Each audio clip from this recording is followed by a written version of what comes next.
What is up, everybody? Welcome back to another episode of Too Pop to Handle. I'm your host, Andrew Nucatola, your pop culture best friend, and as always, I hope you guys are having a fabulous week. I'm going to be completely transparent with you guys. I just recorded for 45 minutes, and for some reason, my computer stopped recording and deleted everything I recorded. So I have recorded this episode halfway through already. We are going to take it from the top, but yeah, feeling, feeling a little annoyed, but it is what it is. I am still going to bring you, the fun, bubbly energy that I like to bring you guys every single week. We're going to just skip over my intro. I am sorry if this is your first episode listening. We're going to just get right into it because I just recorded for 40 minutes and I lost all of it. So if this is your first time listening, I apologize that I'm not making the best first impression, but you know what? That is show business, baby. Pretty much all I said during my intro in the last episode was that I went to Din Tai Fung over the weekend. Get the chocolate dumplings if you get to go. Smash on Broadway is going to change my life. And Pumpkin Spice is back at Dunkin' tomorrow. So if you are listening to this on release day, August 28th, Pumpkin Spice is back. I am excited. And we're going to get on with the show. I apologize, but I just recorded for quite some time and I was almost done. And we're just going to get right into it. So that being said, let's hop into our moments from the week that were too pop to handle for a second time. First things first, we are getting some more VMA updates. So a few episodes ago, we went through all the nominations, all the performers that were announced. They have announced the host, they've announced the video vanguard, they've announced the performers. Let's get into it. So none other than Megan Thee Stallion is hosting the VMAs this year, and I personally cannot wait. I love Megan Thee Stallion so much. I think she is hilarious. I think she is beautiful. I think she is stunning. I think she is so talented, and I think she is going to be such a killer host for this year's VMAs. I cannot wait. And on top of that, Katy Perry is getting the Video Vanguard Award, which I am so excited about. I understand, she's not the public's favorite right now. She is not everyone's loving her, and I can understand that. But just thinking of what a Video Vanguard performance entails and thinking about the hits she is going to bring out for this performance, I cannot wait. Like just thinking about Beyonce's performance, Shakira when she did it, Rihanna, like all of these Video Vanguard Awards are always killer trips down memory lane, and Katy Perry has hits on hits on hits. I cannot wait for this performance. It is going to be incredible. And on top of performances that I cannot wait for, we got a long list of people who will be performing this year, on top of the people who were already announced. So like Chappell, Sabrina, Halsey, or Halsey's on this list. I'm getting ahead of myself because I'm repeating myself, but it's fine. It's fine. It's fine. It's okay. But yeah, so performers on top of the original list, they have now released that Lisa will be performing, Benson Boone, Halsey, Lenny Kravitz, Anita, Karol G, LL Cool J, and Shawn Mendes, which Shawn Mendes, Sabrina Carpenter, and Camila Cabello will all be performing at the VMAs together. If you do not understand the importance and like the lore behind that, we're going to get into it in just a moment. But I'm very excited to see, what transpires while the three of them are all on the same stage that night. Very excited for the VMAs this year. They're coming up very, very fast. September 11th, they are coming up. I want to say it's in like 2 weeks from today if you're listening to this on release day, which is crazy to think about. This year is flying by. But that being said, if you are interested in voting for the VMAs, you can always head over to their website. Lots and lots of really, stiff competition this year. So I'm excited to see who takes it home. Excited to see the performances people pull out. I feel like it's going to be a really good VMA. I don't know. I'm just having a good feeling about it. And I am very excited for the VMAs. Speaking of the VMAs, people who are performing there, Miss Chappell Roan, we talked about her last week. I mean, we talk about her every week, let's be real. But last week we were talking a lot about the boundaries that she is setting with her fans. So she has been saying how she doesn't like being stalked, which not a crazy thing to say. She doesn't like being screamed at on the street. She's having this issue where fans are overstepping their boundaries, and she's opening this conversation for a lot of people, and there are some really good takes on it and some really terrible takes on it. But she took to Instagram this past week and she said that she wants to throw fucking parties for gay people on stage. That's my favorite part of this. I want people to feel safe on my shows and feel like a community, and I want to feel that way too. I love you, and love is not transactional, and I think you know that. Thank you for your support. This has nothing to do with that. So I think this is really her trying to like nip this conversation in the butt because it has gone so haywire, and I don't think she expected it to pick up the way that it did and like the backlash that she got. I will say I'm seeing a lot more people come around and being more supportive. If you listen to last week's episode, I was saying how I don't think she's wrong for this at all. I don't think there's anything wrong with setting this boundary. And we don't really see pop stars doing this, or really any celebrity doing it to this level and like publicly saying it. Obviously, people are always like cursing out paparazzi and like asking people to like, they're saying no to a photo and things like that. And I think what's most jarring about Chappell making these statements is that she's doing it on TikTok, on social media, and like obviously that can reach the entire world when you do it that way. And I just think it's like not something that people are used to in this sense, but you have to remember, like, think about Taylor Swift in 20, what was it, like 2016, 2017. We didn't see her for years. She was getting carried in and out of her building in a suitcase. Like, she completely went off the grid because of the way she was being, like, perceived by the media, the way fans were treating her, the way she was literally being stalked. People were showing up to her house. It, like, there was just, like, a lot of this same behavior, and Taylor ended up not making anything public until she released her album, obviously with Reputation. But like, this is kind of that same feeling where like people are saying like, oh, she doesn't appreciate her fans, she's being so bitchy, she's being so rude, but she's really just like trying to like claim her boundaries and like tell people like this isn't okay, the way that like we treat people and celebrities and like we expect so much from them. I feel like I said it last week, but they give us their art and our support back. I feel like that's the transaction right there. It has to be like there has to be some type of limit. And I think people, especially with social media and like being able to find out so much about people, I think, and I'm repeating myself from last week, so I apologize, but we're gonna nip it in the butt in a second. But I just think like her like doubling down and really being like, hey, I didn't mean any harm by this. I'm telling you, like, I am so grateful for your support. She has a whole second, like, I feel like it's like a fourth leg of her tour and festivals coming up. Like, clearly she loves doing this, and this is like her calling in life. But I do think, like, there's got to be some type of new conversation around pop stars and like what goes on with the way fans treat them. I don't know. Like I said, we're going to nip this in the bud, but I just wanted to, carry that over into this week and, update all of my gorgeous listeners on what's going on with our current fave, Miss Chappell Roan.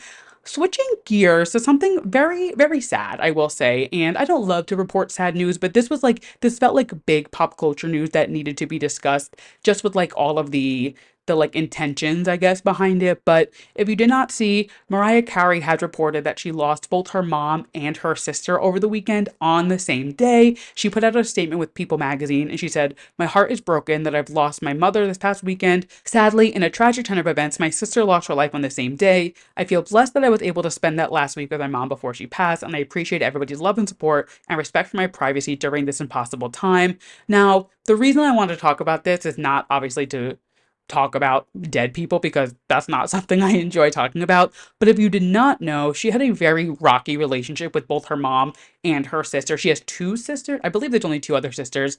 Unfortunately, the one who passed, and then she has another sister. Very rocky relationships with all of them. Her and her mom have obviously built up their relationship and were in a better place before she passed, thankfully. But her and her sister were definitely not on the best of terms.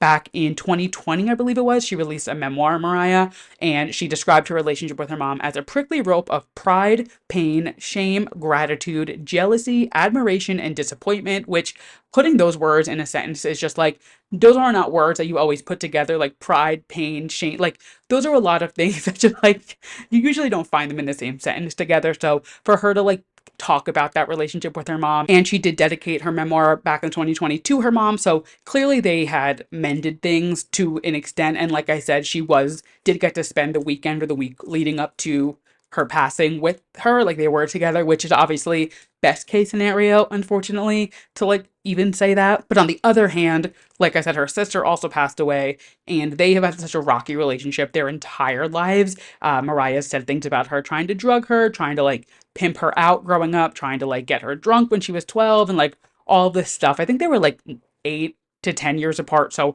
obviously her older sister was not in the best crowd, and she dealt with a lot of like substance abuse and things like that. And I just always remember hearing about their relationship and it just like not being great. I'm also from Long Island, so I feel like I always heard a lot about her sister because she was still living on Long Island, and she was always kind of like getting mixed up in the wrong crowds and things like that. And it had to be tough, I'm sure, like being Mariah Carey's sister and like dealing with all of this and not having her sister around. I know her and her the other sister, they tried to sue Mariah, I believe, for like defamation of character and like all these things because of the things that she wrote about them in her book. Actually, I'm not sure how that case went. I should look into that. I didn't do my homework, but I just knew, I remember there was some lawsuit after the book came out, I'm pretty sure, of saying like she was intentionally trying to like paint them in a bad light and things like that. I also know that Allison, the sister who passed, sued her mother, I want to say in like 2021, maybe 2020, for like child abuse. So clearly the whole family definitely had like a rocky past. And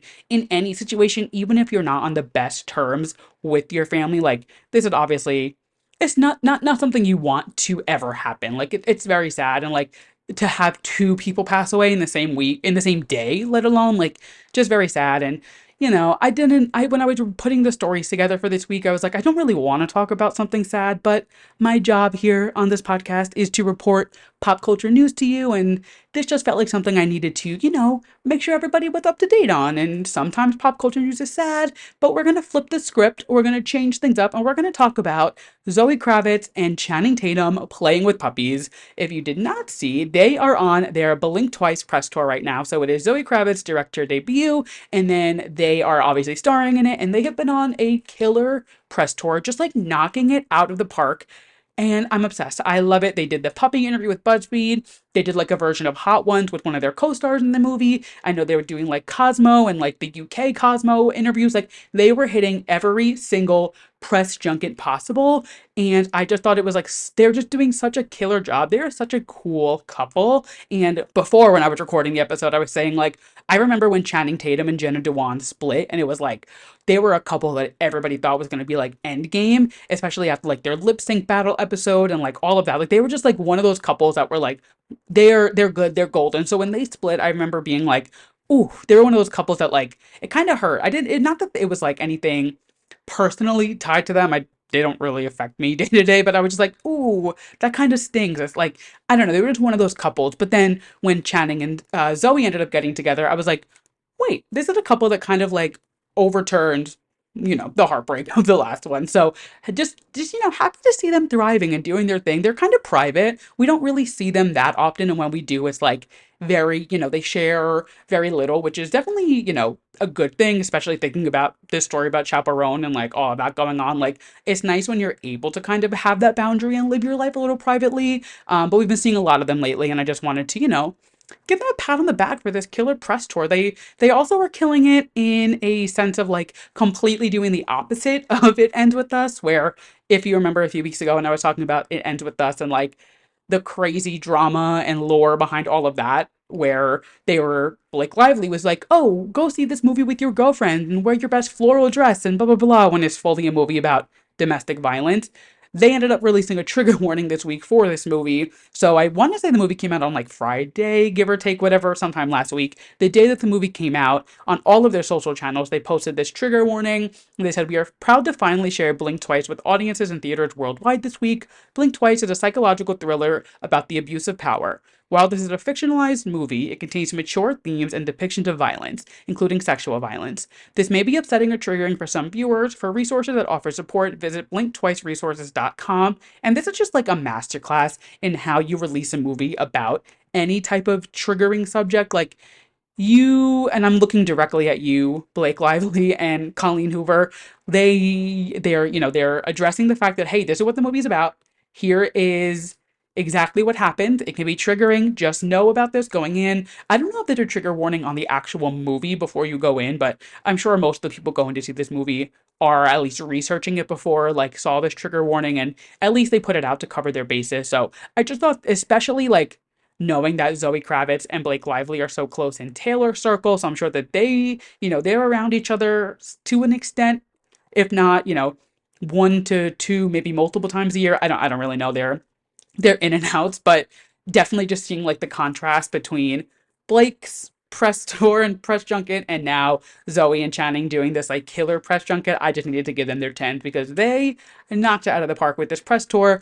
I don't kind of know if I'm going to see the movie. It does look really good. I've heard really good things about it, and I definitely would go see it, but life is busy, your boy is trying to, just get day by day. So we will see. I definitely do want to see it. Maybe it'll be like when it goes to streaming. But that being said, moving right along and to some more uplifting news, like I said, we're going to flip the script and keep talking about positive things. We've got some baby fever going on, and not just any baby fever, baby Bieber fever. If you did not see somehow, Justin and Hailey Bieber have welcomed their son to the world. His name is Jack Blues. They shared a picture on Instagram over the weekend. It was his little foot. So cute. I feel like this is a couple that a lot of the times when they're in the headlines, it's unfortunately tied to drama and not necessarily things that they do themselves. Is kind of like fans really like ripping them apart. And obviously I have to bring up Selena in all of it. Like there's just always some type of like negativity surrounding the two of them. And it's nice to see, a positive spin on this and see,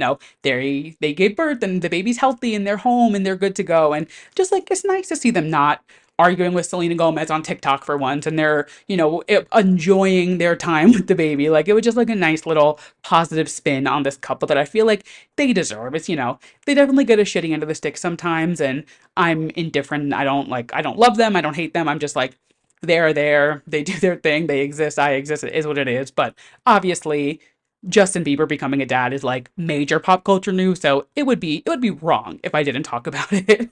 And on the topic of baby fever, Leah Michelle has become a girl mom. Now, if you don't know, I was a major Gleek. I loved Glee. Glee was like my personality trait growing up, and I still love it. I saw Leah in Funny Girl. Like Glee runs deep in these veins, so anything about the Glee cast that's not, somebody dying, because that seems to be a common theme, I like to talk about it. And so Leah Michelle and her husband Zandy have welcomed their baby girl Emery over the weekend. They shared a picture on Instagram saying our hearts are so full with her full name. And I just can't help but notice that like normal celebrity baby names are kind of back. I feel like in the early 2000s, the early 2010s, we were getting these weird zany names. But like, tell me you don't remember where you were when you found out that Gwyneth Paltrow and Chris Martin named their baby Apple. Because I remember so distinctly standing in a grocery store aisle and looking at like the Hollywood Reporter or one of those like trashy tabloids, and like plastered across the front cover was Gwyneth and Chris named their child Apple. Like it was the biggest news.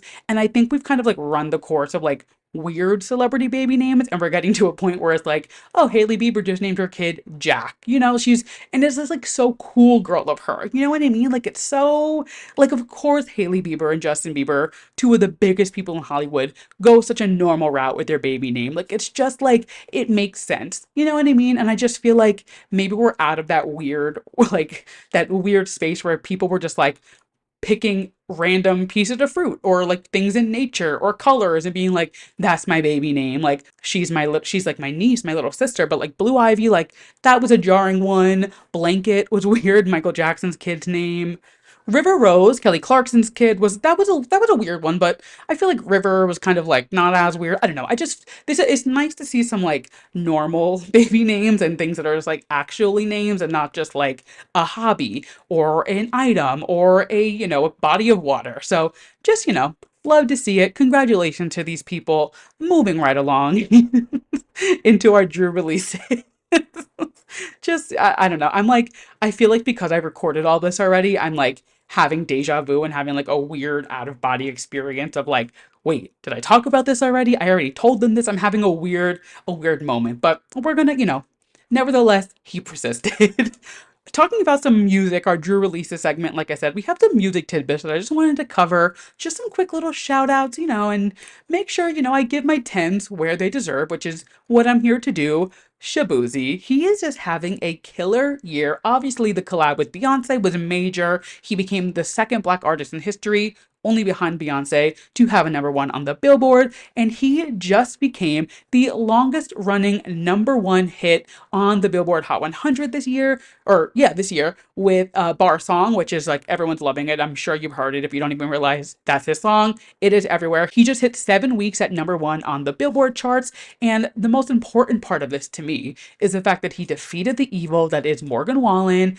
Morgan Wallen and Post Malone had the longest running number one before that with the song I Had Some Help. Now, I love Post Malone, but Morgan Wallen can choke. So obviously to see anybody, overcoming Morgan Wallen and defeating the evil. I will celebrate that till the day I die. So congratulations, Shabuzi. Keep it up. And some other quick music news before we get into our releases from last week. Halsey has finally given us a better look into her album, and I am so excited. She announced today with a trailer that was like incredibly done that her upcoming album is going to be called The Great Impersonator, and it's a concept album that is going through if she was to debut in different decades. So she's saying like, I debuted in 2016 as Halsey, but what if I debuted in the early 2000s? What if I debuted in the 90s? What about the 80s, the 60s, going back through all these decades? So the album was going to be a collection of songs that are sounding like the music that came out in those decades, which I think is genius. Obviously, with Lucky, that was so Y2K vibes.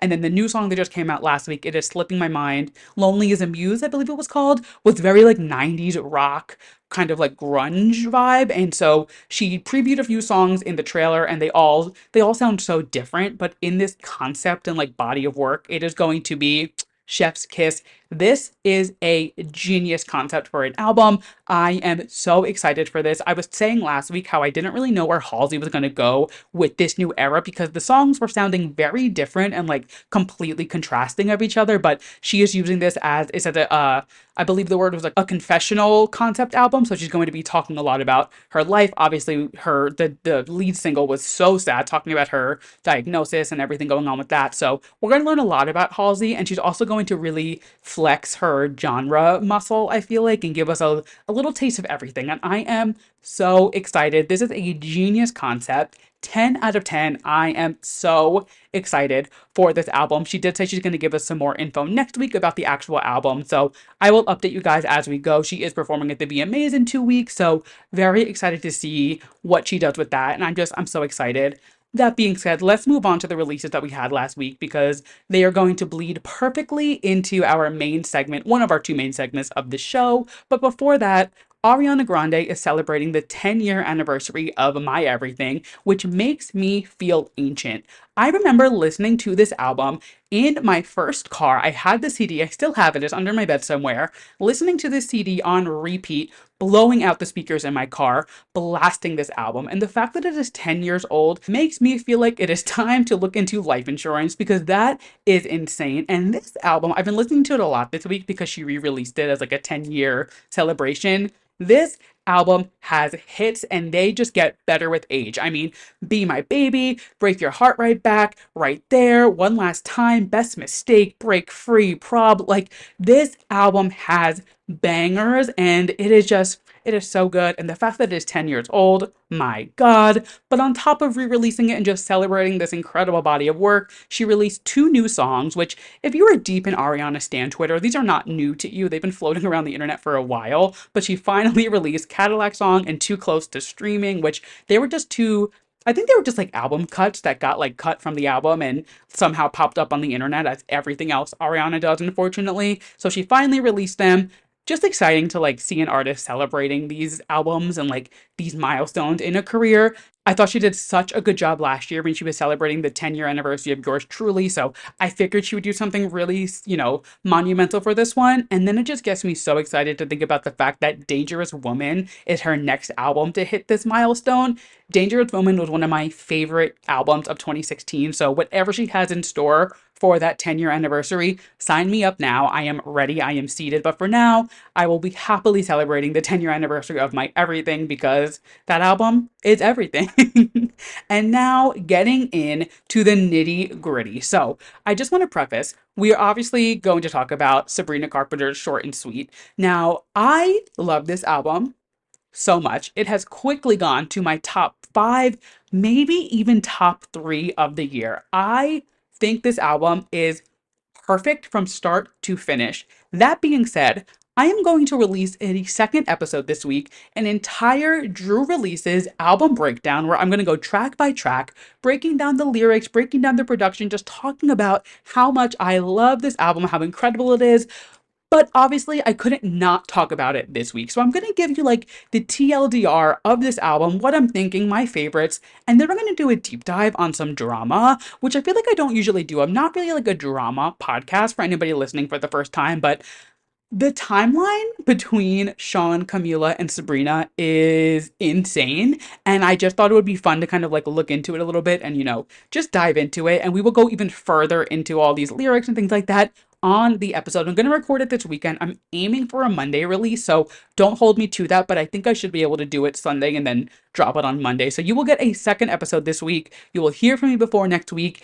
Get excited. I am so excited to sit down and just like deep dive this album because it is fantastic. First and foremost, we have to talk about the fact that she is literally replacing herself on pretty much every chart. She like replaced herself on the iTunes chart. She's taking over the entire top song chart on Spotify, both global and US. Like she is just everywhere. People are eating this up and it's what she deserves. She has had the 17th biggest debut in Spotify history, which is insane. That is like to think of every single album that's ever debuted and to be number 17, that is nuts. It is what she deserves. And I thought it would be fun to kind of just look at her debut numbers in the past and just like the jumps they're insane. So Singular Act 1 debuted with 130,000 streams. Singular Act 2 debuted with 1.3 million. Fruitcake, her Christmas EP, debuted with 2.2 million.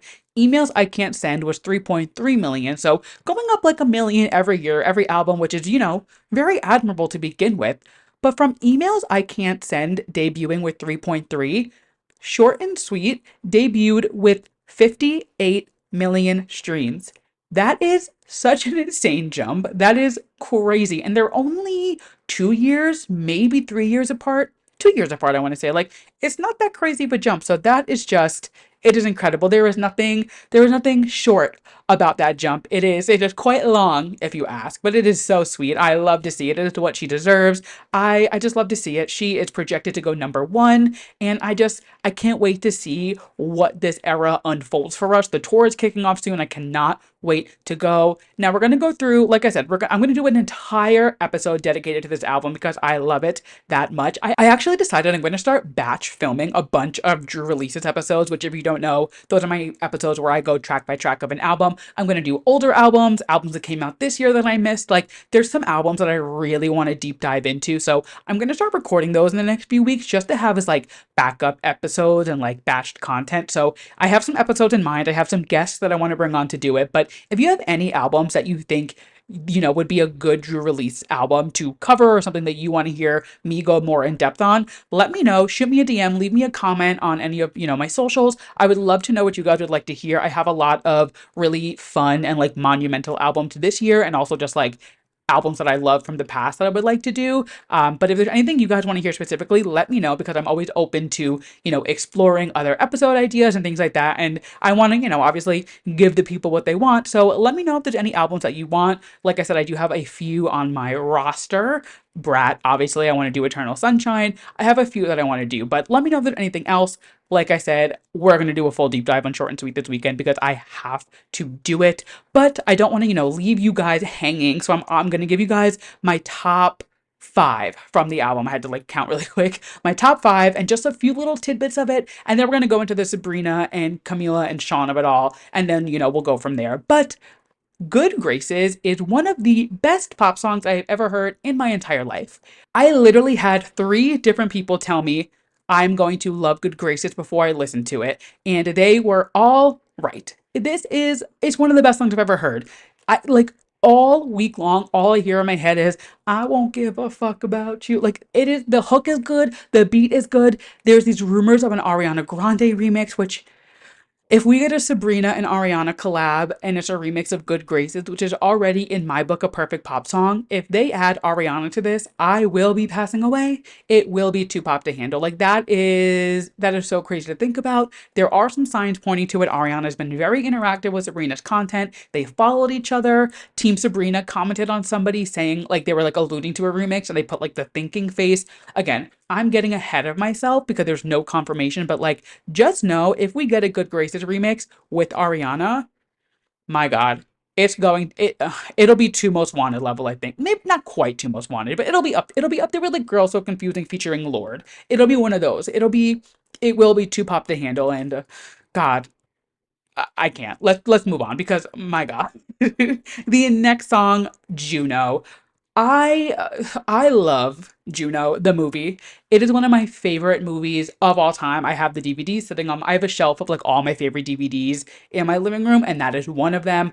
I am so happy that somebody is finally putting some respect on this perfect piece of media. And just, Sabrina did it in a perfect way. That bitch is so horny and she is ready to go down. Well, I guess literally go down, but also just like get down with anyone. And I'm obsessed. I love it. Juno, another perfect pop song. It is incredible. I fucking love it. The next song comes with a little bit of baggage, and it really, really pains me to say, but you guys know how much I loved Barry and Sabrina, and it does seem that they have broken up. And it definitely hurts. But I think having this album while the news broke, it kind of like it was like a cushion, to the fall. And though I am hurting inside because they were my favorite celebrity couple at the moment, this album is filling that void for me right now.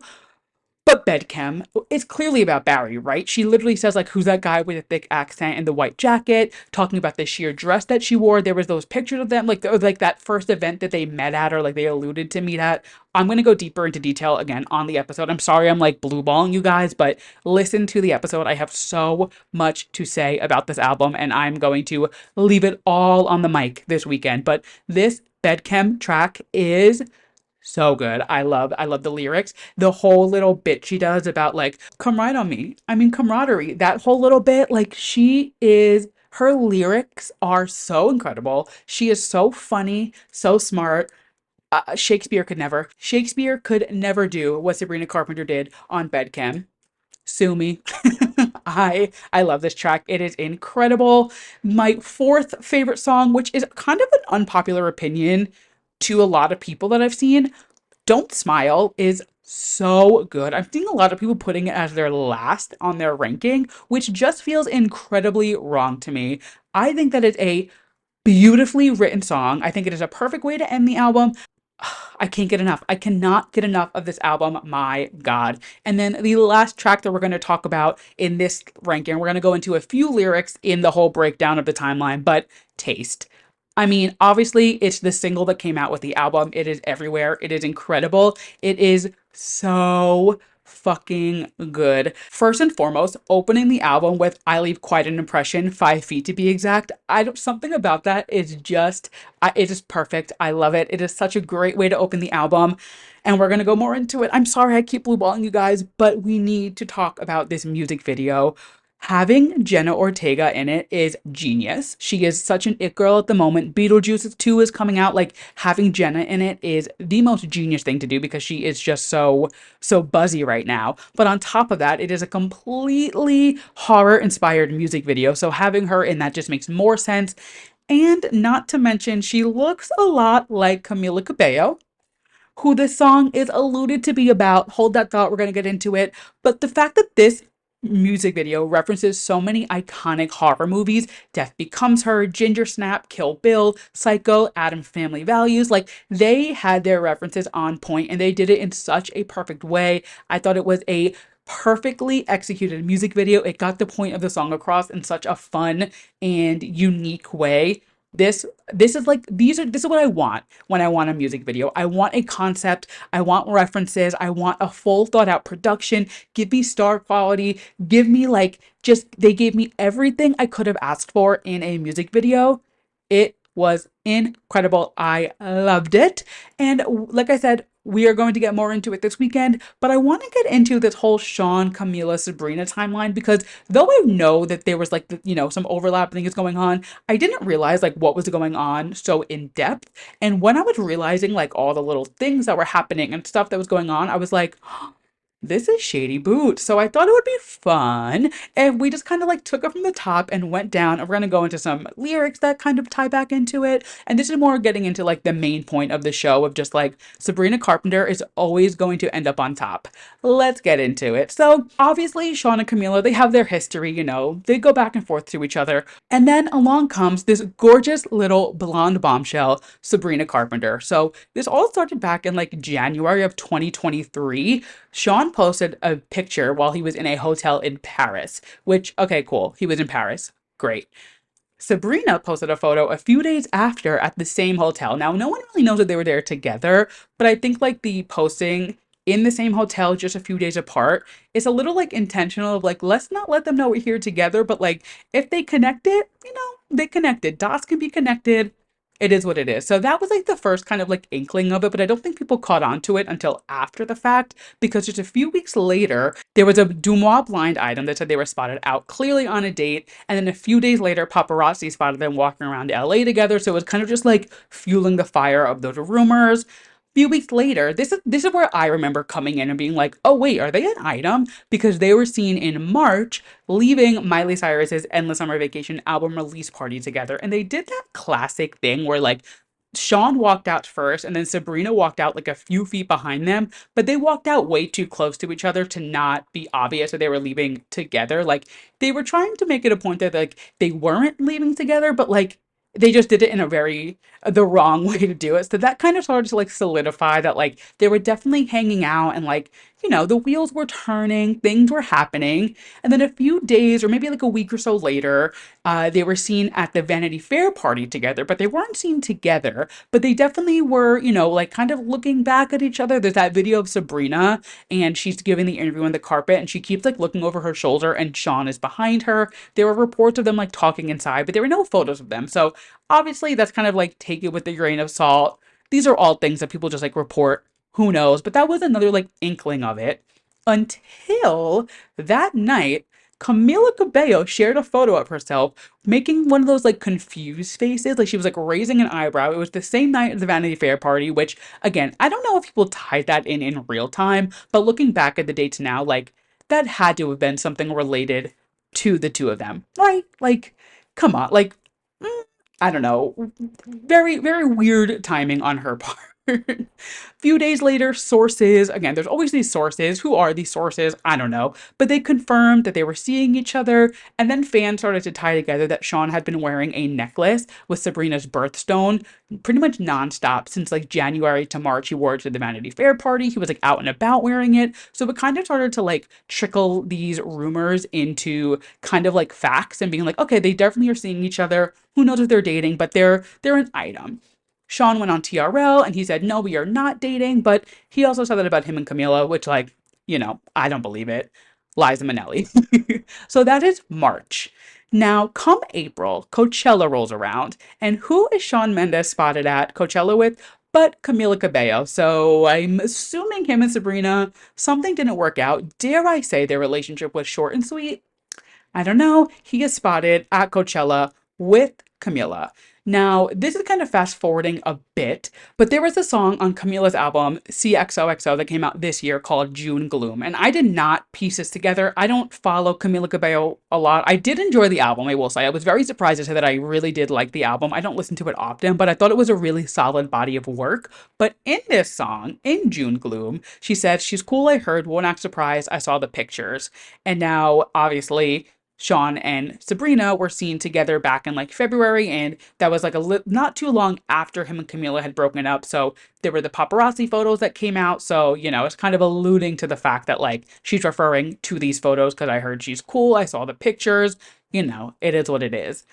But what is very interesting is the original lyrics to this next part, she said, I know I act like it's whatever, just make me feel better. The truth is, honey, you're all I think about. The original lyrics to that were apparently, are you coming to Coachella? If you don't, it's whatever. But if you do, it'll be all I think about. Which obviously, Shawn and Camila spotted at Coachella together. I don't know when it was written. These original lyrics surfaced online in early 2023, and then this album came out in 2024, so she obviously had some time to rewrite them and do some things, pull some strings and get some things done. But she shared a snippet or something. Again, I'm not that in on the Camila lore, like I don't follow her that closely, but she shared some snippet or like a piece of lyrics, and she mentioned Coachella in the original lyrics, which just kind of like doubled down on the fact that this is referring to that. And now having the information that we have now and the lyric we'll get into on Short and Sweet, it's just like everything is piecing together. So that all happened. Nothing really comes of Shawn and Sabrina from there. And then Camila starts promoting her new album, CXOXO, and people start to realize she literally has blonde hair and bangs, which isn't, nobody has it trademarked, but with the buzziness of the world right now, it's definitely looking a little like Sabrina Carpenter coded. Whether it is or not, who knows? But all of these connections definitely, it's not nothing. You know what I mean? Like this isn't just like a coincidence, I don't think. But that being said, some time goes by and Short and Sweet comes out.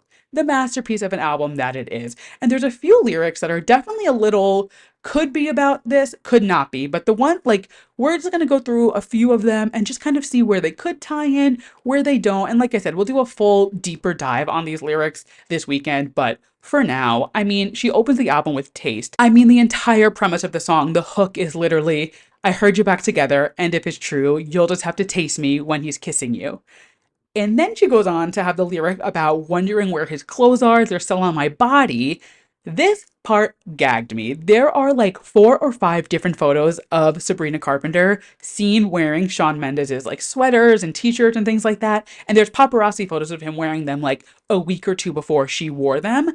Clearly, she is making a reference to the fact that she was seen wearing so many of Shawn's clothes. So if Miss Cabello is wondering where they are, they're on her body, which I just think that is such like a, ooh, what a cunty little line. I love it. And that was just the beginning of it. We go on through the album to Dumb and Poetic. This line specifically, cherry pick lines like they're words you invented, gold star for your highbrow manipulation, and love everyone is your favorite question. Try to come off like you're soft and well spoken. Jack off to lyrics by Leonard Cohen. So Leonard Cohen is a Canadian composer, songwriter.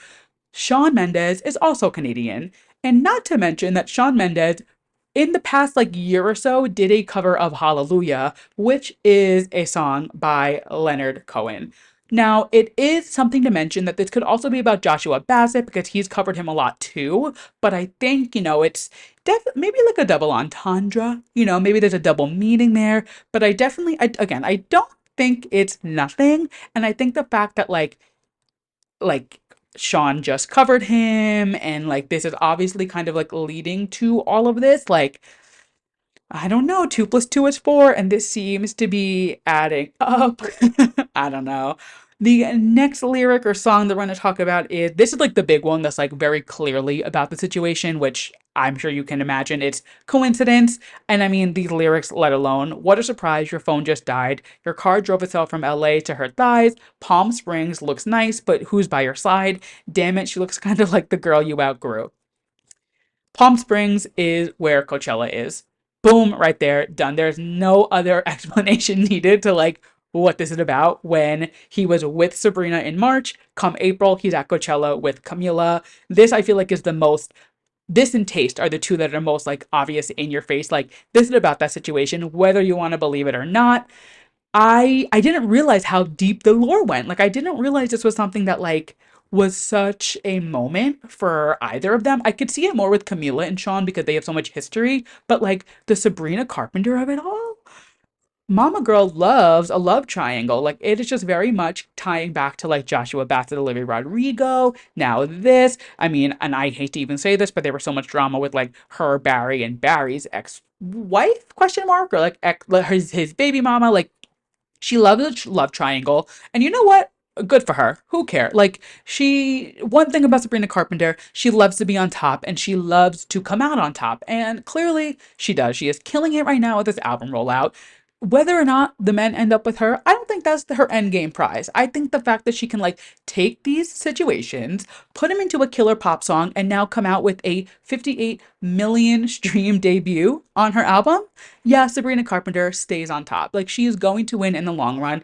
And I hate to even like, I mean, literally I'm saying this with Olivia Rodrigo's album cover hanging on my wall behind me. If you're watching the video, if you're not, just imagine Sour in the corner behind me. You can literally see it.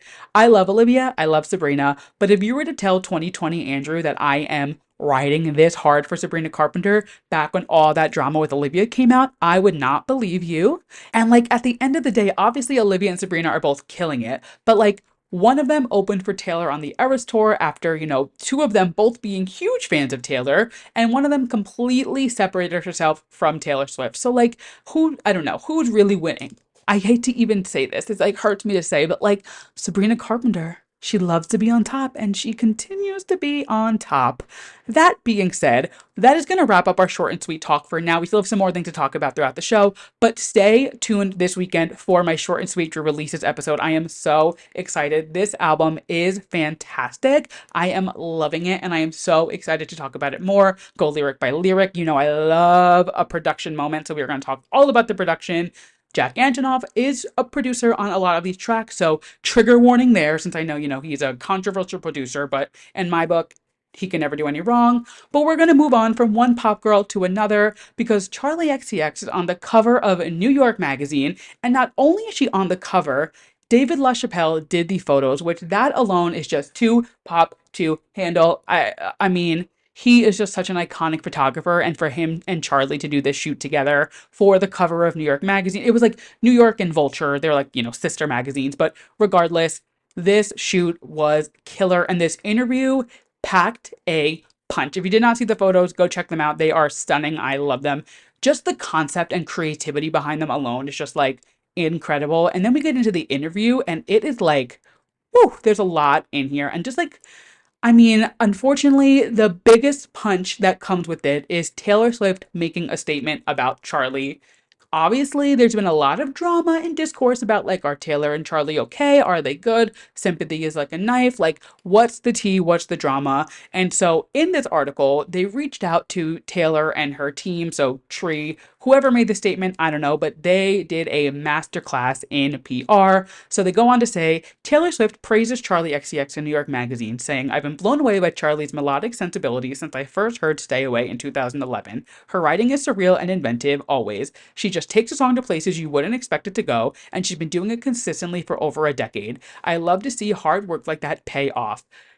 In today's climate in pop culture, having Taylor Swift make a statement like this for Charli XCX, especially with the Maddie Healy of it all, especially with like the Reputation tour and all of that drama when Charli like said she was performing for 5-year-olds, like there is clearly like, for lack of a better word, bad blood potentially between these two. But after this, I'm like, is there really bad blood? Like, is there anything going on between the two of them? Just like insecurities, maybe. Charli did talk about the fact that like she had these feelings because she was saying, she was like, I knew I could I mean, even in Sympathy is like a knife, like she says, like I could never be her if I tried, like whether it's jealousy, whether it's just like wishing you could be that. Like one thing about Charli, she's very real with her lyrics, and she doesn't like leave a lot up for wondering. Like she's very clear to the point. It's not like she's writing kind of like, she's not writing anything like crazy that you have to like deconstruct. She's literally putting the lyrics to the paper and singing about what she's feeling. So whether or not she's feeling this way isn't the question. It was more so like, who is it about? And I think it's clear to assume that it is about Taylor, and like it's pretty much confirmed. And just like having this statement and like, I don't know, this was major. This was not on my bingo card. Like Taylor Swift making a statement in a New York Magazine article for Charli XCX was not something I saw coming, but I cannot lie, I did love to see it. It just like, I don't know, been some weird headlines and things going on with Taylor lately, especially with like the whole blocking thing. And I'm the first one to say, like, I think it is insane to release so many versions of an album, but I thought making this statement was a genius PR move. Whether she means it or not, putting this out there was 10 out of 10. For Tree Pain doesn't do many things wrong. This is one thing she did absolutely right. But moving on along, because this is about Charli, not Taylor Swift, she goes on to tell New York Magazine that she may release another full-length project soon that is definitely in the Bratosphere, which is so exciting. There was all those rumors about the Brat remix album, and if we know what we were going to get, she confirmed that there's only one more remix left, which who knows? Maybe it's with Taylor Swift. Like, there's so many rumors. There's Britney rumors, there's Taylor rumors, there's Katie rumors. Who knows what song? Who knows what it's with? I'm sure it's going to be great regardless of the song and or artist on it, but there is only one more song left. And she also has the Sweat Tour coming up. So, like, is she gonna release something before the tour? What is she gonna like? The fact that she has a whole nother project ready to go, I don't know. Very interesting. And the fact that it's in the Bratosphere, I just love that word. Like, I want to live in the Bratosphere. The Bratosphere is like my location at all times, but also just like keeping that momentum going. It would be so smart to do. I'm very interested. I mean, everybody's releasing this year, so why not release 2 more albums, Charli XCX? Just like keep on this up and up and do your damn thing. This next thing I thought was very interesting because fans are taking it in a way that I was very surprised because I thought that was like a well-known thing, but she was talking about her last album before Brat Crash, and she said it was a sellout main pop girly album. She said, "Do I like singing? Do I want to be singing good ones forever? Personally, no. These songs don't get me off as much." And people are like up in arms. They're like, Crash is a great album, which it is. Crash is a fantastic album. I love it so much. But she kind of led into it, even with the promo and like the announcement of it, as it kind of being like, not a bad girl album, but it was kind of like not a joke, but she was doing it to like please her record label. I think it was like the fifth album in her contract at the time that she had to release. And she had the whole thing where like her record label wasn't allowing her to release the music that she wanted to. If you don't know about XCX World, there's like this third studio album that was never released, but it was like really heavily teased. I believe Good Ones. And there was one other track. I can't think of the song, but there's two tracks that ended up making it to an album that were apparently scrapped from this XCX World album, but we never got it. It was apparently supposed to be like kind of an extension of the Vroom Vroom EP, which is obviously super experimental, and she couldn't release it because the album didn't believe in it. And she ended up releasing this album, Crash, as her final album in this cycle, these five albums that she had to release under her contract. She literally announced this album with a tombstone. Like, I know that a lot of new Charli xcx fans, and like, especially with Brat, she's got a lot of more attention than she did with Crash, but she literally announced this era with her name on a tombstone, essentially saying, like, this is like the death of Charli xcx. Like, it was kind of always the point of that this being like a rebellious album that like she was putting out. It wasn't necessarily the music she wanted to be making, but she was going to like make it to 10 of 10, just like make sure it was a killer album. Was it what she wanted to put out? No, she just literally just said, she was like, I don't really want to be singing these songs forever, but it is what it is. She's even said, she's like, if I had to perform Vroom Vroom or Good Ones, like I obviously would rather pick Vroom Vroom. That's more of the style that she wants. I don't think that was anything shocking. Like, I don't think that was like a secret. I thought that was something that was well known. I guess not. I don't know. They ended up asking her about her relationship with Atlantic Records, and she said that it's tricky. She said, I've always been interpreted as difficult. I have a high standard, and I don't think they're always right.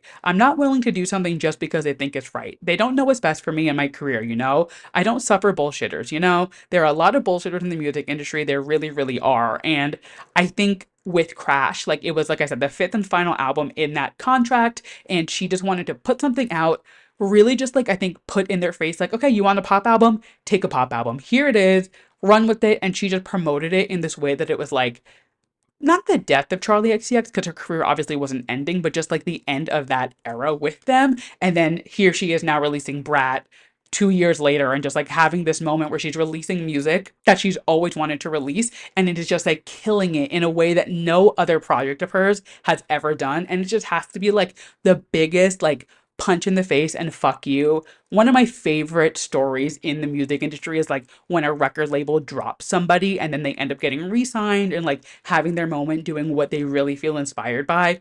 Chappell Roan, look at her. I know Olivia Rodrigo, like, and she was shopping around for record labels. A lot of people said no, like she wasn't getting signed easily at first, and then finally she got signed, and her first single being Driver's License. Like, so many stories like that where like artists don't get signed or they get dropped or they like aren't trusted with their like creative outlets, and then when they're finally able to creatively express themselves, they kill it. Because again, it's so cheesy, but like being your authentic self and knowing what you want to put out and like putting your all into it is always going to sell better than trying to fit a mold and trying to do something that's so cookie cutter pop star. And though Crash is like a perfect pop album, it was definitely a turn for Charli. And like I've been listening to Charli for years. She's definitely gone through so many different sounds, whether she wanted to or not. But I think like the backlash that she's getting from making that statement about Crash being like I don't want to, misquote this, a sellout main pop girly album. Like, I really thought we all knew that and like we're all on the same page. I don't know. It was definitely shocking to see the way that people are like completely jarred by this fact when I thought it was like a well-known thing. But I guess, what do I know? And the final little piece about Charli, I thought this was so funny. When her and the interviewer were going to sit down for this interview in the cafe, Lorde was literally in there and they ran into each other before the interview, and they obviously just said hi to each other really quick. And Charli said that the remix definitely brought them closer together, not to be cheesy, but like how serendipitous is that like Lorde was sitting in the cafe when they walked in to do this interview? I love that. That wraps up our Charli XCX talk of the day. No TV recap this week. I haven't watched really anything, but I'm gearing up for a very busy fall. Only Murders in the Building did come out today, season 4. I'm so excited. I love this show, so I'm very excited. I'm not going to recap that every week, I don't think, because again, I really just try to recap reality TV, but I will be watching. So if anybody wants to chat about it, shoot me a DM, tweet me, let's talk about it, because I am so excited for the season. And if I feel like doing it, maybe I will recap it, but we'll see. For now, it's not on my radar. I try to do more reality show recaps, but it is back today. I am so excited to watch. And that brings us to the final segment of the episode. We have made it to my yes and my mess of the week. My yes being something I'm loving, and my mess being something I am not loving. We always start out on a high note, so let's kick it off with my yes. There was a Bimbo Summit reunion, kind of. So Paris Hilton was on a Talk Shop Live sometime last week talking about, I guess, just promoting her album and everything coming up with that. And she was asked about Britney Spears. And she revealed that sometimes Britney will go over to her house and hang out. She loves to hang out with the kids and, see the baby, which just knowing that Britney and Paris are hanging out together just warms something in my Y2K lover heart. You guys know, like, that is like one of my sweet spots of pop culture. And when I saw that Paris and Britney had seen each other and Britney's met her kids and they've hung out, she even said that Britney's heard the album and she loves it. Her favorite tracks are Chastened featuring Meghan Trainor and I'm Free featuring Rina Sawayama.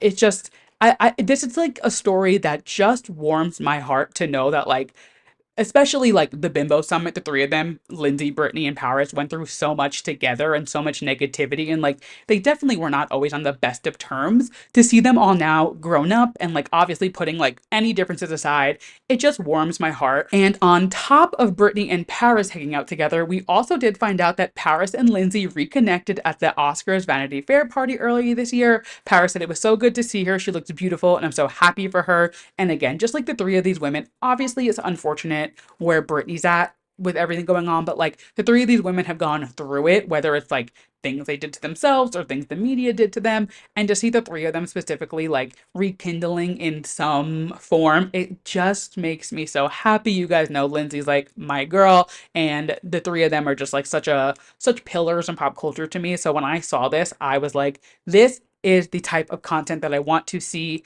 Anything related to the Bimbo Summit is something up my alley. This warmed my heart. I love to see Lindsay Lohan, Paris Hilton, and Britney Spears winning. This was just incredible. I loved it. Now, switching over to my mess for the week, Brittany Mahomes. Now, if you did not see, Britney was getting some backlash because she liked a post about Donald Trump. And I am all for holding people accountable and being like, why did you like that? It's not so much her liking the post that I was like, ugh, why are you liking this? Like, people like things all the time. It is what it is. Her statement about it was just so lame and lackluster. She said, to be a hater as an adult, you have to have some deep-rooted issues you refuse to heal from childhood. And like, me talking about this, does it make me a hater? I don't think it makes me a hater, but like, I'm definitely not hating. And it also obviously opens up the conversation of like the people she surrounds herself with. Like, clearly her and Taylor are very close, but they're only close because of Travis and the Chiefs of it all. And then it just starts to like, make you wonder certain things. And I just think like her making the statement and being like, you guys are being haters, you must have some deep rooted unsolved things from your childhood. Like, it's not being a hater as much as just like holding somebody accountable and being like, hey, could you just explain why you like that? I think if she would have been like, hey, I like this post because of XYZ, obviously if she came out clear as a Trump supporter, she would have gotten backlash. But I think at least stand your ground. Like, if you're gonna be a shitty person, commit to the bit. Don't try to like cover yourself with this like PR statement and like, if you're gonna be a hater, but like, girl, just like either own up to it or be like, hey, I liked it, just like in a doom scroll. No matter the case, this was not the way to explain it, or like, I don't know, it just was very strange to me, and I didn't love the what it implies from there. But I'm not going to go further into that because I don't believe that that is true, and I'm not even going to say what I think It is because I don't want to, plant the seed anywhere and have it bite me in the ass. But that being said, we have made it to the end of the show. Thank you guys so much for listening to this week's episode of Too Pop to Handle. Again, I apologize for the abrupt intro. Like I said, I recorded for 40 minutes and then it deleted the entire episode, so I was just ready to jump into it. If you made it this far on the episode, thank you so much. Make sure you leave me a 5-star rating. Give me a thumbs up if you're watching us on YouTube. Hit that subscribe button. Leave me a comment. And like I said, this is not the last time you're going to hear from me before next week's episode. I will be releasing a second episode all about short and sweet this upcoming weekend, so make sure you're tuned in for that. Make sure you're following me on socials. We are at 2PopTheHandle on Instagram, Twitter, TikTok, YouTube. I am at Andrew Nucatola if you want to follow any of my personals. Twitter, TikTok, Instagram, you name it. I am yapping. I am there. And with that, I will catch you guys next week. Bye.